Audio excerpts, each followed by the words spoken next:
Hello friends, आज करा रहे हैं एसएससी सीजीएल 2019 का ये एक पेपर। फर्स्ट क्वेश्चन है 40 स्टूडेंट्स के एवरेज मार्क्स 68 पाए गए, लेकिन बाद में पता चला कि दो के मार्क्स 84 और 46 की जगह 48 और 64 लिख दिए, तो सही एवरेज कितना होगा। तो इसका तरीका ये है, पहले जो एवरेज मिला है वो तो आप लिख लीजिए 68। ये देखना है 68 से कितना ज़्यादा या कितना कम हो। 84 और 46 की बजाय गलती से 48 और 64 लिखे, तो इन दोनों को हटा दो। 48 को यहाँ से हटाओ और 64 को हटाओ, सही नंबर लेके आते हैं। एक तो 84 है और दूसरा 46 है। नंबर कितने हैं टोटल? 40। 68 ये लिखा, इसको सॉल्व करेंगे। इसका टोटल आ रहा है 8 और 4 12, 6 4 10 और 1 11, माइनस का 112, और इसका टोटल आ रहा है 130। नंबर है टोटल 40। तो 68 ये पॉजिटिव नंबर बढ़ा है, प्लस 18/40। इसको कैंसिल कर दें, इसको 2 से काट दें तो 9 और इधर 20 आ रहा है। तो 68 प्लस 9 को 20 से डिवाइड करोगे तो 0.45। तो सही एवरेज है वो 68 से 0.45 ज़्यादा होना चाहिए। सेकंड ऑप्शन इसका। ओ सेंटर है और ए बी डायमीटर है। एक सर्कल है, उसका सेंटर तो O है और ए बी इसका व्यास है, ये ए बी है। और सी डी एक जीवा इस तरह से है कि ए बी सी डी समलंब है, ट्रेपेजियम है। ट्रेपेजियम या समलंब वो होता है जिसका एक पेयर पैरेलल होता है। तो ये वाली लाइन इस लाइन के समानांतर है, पैरेलल है।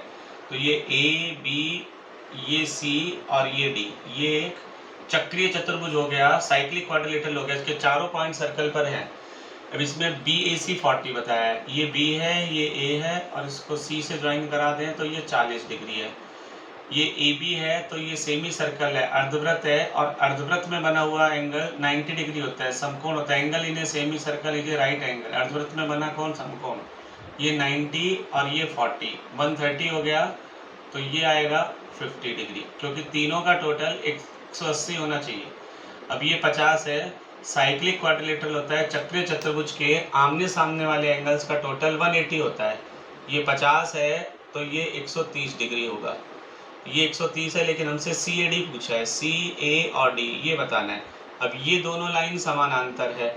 आप ये देखो, ये जेड वाली पोजीशन बन रही है, ये वाला एंगल 40 डिग्री है तो ये भी 40 डिग्री होगा। एकांतर अंतः कोण बराबर होते हैं, अल्टरनेट इंटीरियर एंगल्स बराबर होते हैं। ये 40 है तो ये भी 40। अब ये ट्राइंगल बन रहा है, इस ट्राइंगल में ये 130 और ये 40, 170, तो ये 20 डिग्री का बचेगा। तीनों का टोटल 180 होना चाहिए। तो ये जो सी ए डी पूछा है 20 डिग्री। थर्ड, 8% से 2 वर्ष के लिए कंपाउंड इंटरेस्ट और सिंपल इंटरेस्ट का डिफरेंस दे रखा है आपको 19.2। तो आपको एक्स बताना है, यानी मूलधन बताना है। यदि मूलधन मान लीजिए 100 रुपये हो तो 8% से 2 साल का सिंपल इंटरेस्ट तो 16% बनता है। ये भी मूलधन पे लगा और ये भी मूलधन पे। सिंपल इंटरेस्ट हमेशा प्रिंसिपल पे लगता है। कंपाउंड इंटरेस्ट देखोगे, पहले साल का सिंपल कंपाउंड बराबर प्रिंसिपल पे लगा, दूसरे साल का भी मूलधन पे तो लगना ही है। पहले साल जो ब्याज लगा इस पर अलग से 8% और लगेगा, 64/100। तो ये बना 0.64। इन दोनों में जो डिफरेंस आ रहा है वो 0.64% का आ रहा है। वैसे आपको 19.20 दे रखा है, तो 19.20 0.64% के बराबर है इन दोनों का डिफरेंस, 0.64। प्रिंसिपल के लिए 100, 2 के बाद पॉइंट हटा लिया, 8 से काट दिया तो 8 8 64, 8 दूनी 16, 8 चौके 32 और 0, 8 एकम 8, 8 तिया 24। 3000 रुपये इसका आंसर आ जाएगा, फोर्थ ऑप्शन। फोर्थ क्वेश्चन है, एक वस्तु को 20% और 12% की दो क्रमागत छूट के बाद 528 रुपये में बेचा जाता है, तो उस वस्तु का अंकित मूल्य क्या है। तो एक तरीका तो ये है, 20% और 12% की दो क्रमिक छूट मिला के देख लें कितने परसेंट डिस्काउंट के बराबर है। x + y - xy/100 से इसको सॉल्व किया है। 20 और 12 32 माइनस 24/10 यानी 2.4। इसको सॉल्व करने पे आएगा 29.6% डिस्काउंट हो गया। 100 रुपये का सामान 29.6% डिस्काउंट के बाद मिलेगा 70.4% में। तो ये जो 528 है ये 70.4% के बराबर है। अंकित मूल्य के लिए 100 लिख लेंगे, पॉइंट हटाया 0, इसको काटते हैं 4 से, 4 एकम 4, 4 सत्ते 28 और 4 छिके 24। यहाँ देखें 4 एकम 4, 4 तिया 12 और 4 दूनी 8, 11 एकम 11, 11 छः 66, 11 एकम 11, 11 दूनी 22, 4 तिये 12 और 4 चौके 16, और इससे इसको काट दिया 250। 250 इंटू 3, 750 रुपये इसका आंसर है। एक तरीका तो इसका ये है। दूसरा ये है, वस्तु का अंकित मूल्य x मान लें, 2 डिस्काउंट है, पहले 20% डिस्काउंट के बाद उसका रेट हो जाएगा 80%, फिर 12% डिस्काउंट दोगे तो हो जाएगा 88%। उसके बाद वो आइटम मिल रहा है आपको 528 रुपये में। x की वैल्यू निकालनी है तो ये नंबर उधर जाके उल्टे हो जाएंगे। 528 इंटू 100/80 इंटू 100/88, 20 चौके 80 और 20 पंजे 100, 4 से काट दिया 22 और ये आ गया 25, 11 दूनी 22, 11 चौक 44, 11 8 88, 4 दूनी 8 आ गए नीचे, 8 छिंग 48, 25 पंजे 125 और 125 को 6 से इंटू करोगे तो 750 रुपये इसका आंसर आ जाएगा। चलिए इस वाले तरीके से कर लें। x उसका आपने अंकित मूल्य मान लिया, पहले 20% डिस्काउंट के बाद वो 80% में हो गया, फिर 12% डिस्काउंट के बाद 2 डिस्काउंट के बाद उसकी कॉस्ट दी हुई है आपको 520, x की वैल्यू निकालनी है। इस तरह से इसको सॉल्व करेंगे। tan थीटा 2/3 दिया हुआ है और आपसे ये पूछा है, तो इसका शॉर्टकट तरीका तो ये है, जब आपको tan थीटा दिया हुआ मिले और ऊपर भी साइन कॉस में नंबर हो नीचे भी, तो इसको डायरेक्ट इस तरह से कर सकते हैं। tan थीटा को लिख सकते हैं sin theta upon cos theta equal to 2/3। तो शॉर्ट में साइन थीटा की जगह 2 लिख दो और cos थीटा की जगह 3 लिख दो तो इसका आंसर आ जाएगा।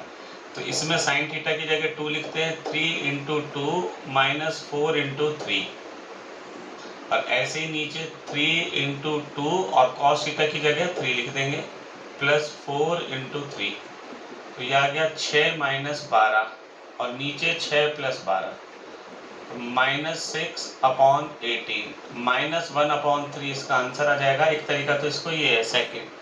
दूसरा वैसे इसको डिटेल में करते हैं तो tan थीटा 2/3 दिया हुआ है, ऊपर और नीचे इसको cos थीटा से डिवाइड करके सॉल्व करते हैं, क्योंकि इसको cos थीटा इधर डिवाइड करोगे इधर भी तो sin अपॉन cos tan आ जाएगा, यहाँ cos से cos कैंसिल हो जाएगा। लेकिन ऑब्जेक्टिव टाइप क्वेश्चन में इस तरह से ट्राई कर सकते हैं। सेकंड ऑप्शन इसका आंसर। 6th क्वेश्चन है, चीनी की कीमत में 20% की वृद्धि हो गई, खर्चा केवल 8% बढ़ाना है, तो उसे उसकी खपत यानी कंजम्पशन कितने % कम करना पड़ेगा। इसको देखो एक एग्जांपल से समझते हैं। पहले मान लीजिए चीनी 100 रुपये किलो थी, परसेंटेज में बात चल रही, और 100 किलो ही यूज में लेते थे, तो पहले चीनी पे जो खर्चा होता था वो 10,000 रुपये का होता था। अब चीनी के रेट 20% बढ़ गए, पहले 100 रुपये किलो थी, अब 120 रुपये किलो हो गई। पहले 100 किलो यूज में लेते थे, ये कह रहे हैं कितने % कम यूज में लें कि खर्चा 8% बढ़े। पहले चीनी पे खर्च होता था 10,000, अब इसको केवल 8% बढ़ाना है। इसका 10% है 1,000, 1% है 100, 8% है 800, तो चीनी पे जो खर्चा है वो 800 रुपये बढ़ाना है, 10,800 कर देना है। तो आप ये देखें, इसकी जगह मान लीजिए x लिख दें, तो x की वैल्यू निकालनी है, x इक्वल टू 10,800/120, 0 से 0, 12 9 108, तो x की जगह यहाँ वैल्यू आएगी 90। यदि चीनी 20% ज़्यादा महंगी हो गई, 120 इसकी कॉस्ट हो गई, तो अब 90 किलो यूज में लोगे तो 10,800 का खर्चा होगा, तो उसका कंजम्पशन देखो पहले से 10% कम हो गया। पहले 100 था, अब 90 रह गया, तो उसमें 10% की कमी की जाए। साइन स्क्वायर 38 और 52, या 38 और 52 का टोटल 90 आता है, तो साइन स्क्वायर में यदि इन दोनों का या कॉस स्क्वायर में इन दोनों का टोटल 90 आता है तो इसकी वैल्यू 1 होती है। जैसे एग्जांपल देखो, साइन स्क्वायर 38, इस 52 को 90 में से माइनस कर दिया तो साइन 90 माइनस थीटा हो जाता है कॉस थीटा, तो कॉस स्क्वायर इसको 50 में से माइनस करोगे 38, तो sine square theta plus cos square theta ये होता है 1, तो इन दोनों की वैल्यू तो हो गई 1। ये है साइन 30 जो होता है वो होता है 1/2 इसका होल स्क्वायर, और tan 45 होता है 1 का स्क्वायर, तो 1 + 1/4 माइनस 1, 1 से 1 कैंसिल हो गया, 1/4 इसका आंसर आ गया। अब ये देखें 1 कैसे होता है, जैसे sine square θ1 plus sine square θ2, यदि θ1 प्लस θ2 90 डिग्री है, यदि इन दोनों का टोटल 90 है तो sine square θ1 plus sine square θ2 1 होगा।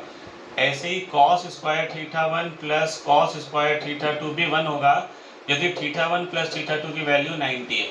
यहाँ 38 और 52 90 आ रहा है तो इस पूरे की वैल्यू 1 है, तो ये भी 1 है और ये 1 कैंसिल हो जाएगा। साइन स्क्वायर 30 से 1/4 इसका आंसर आएगा। नेक्स्ट एक क्वेश्चन है sec 4 theta equal to cosec theta plus 20।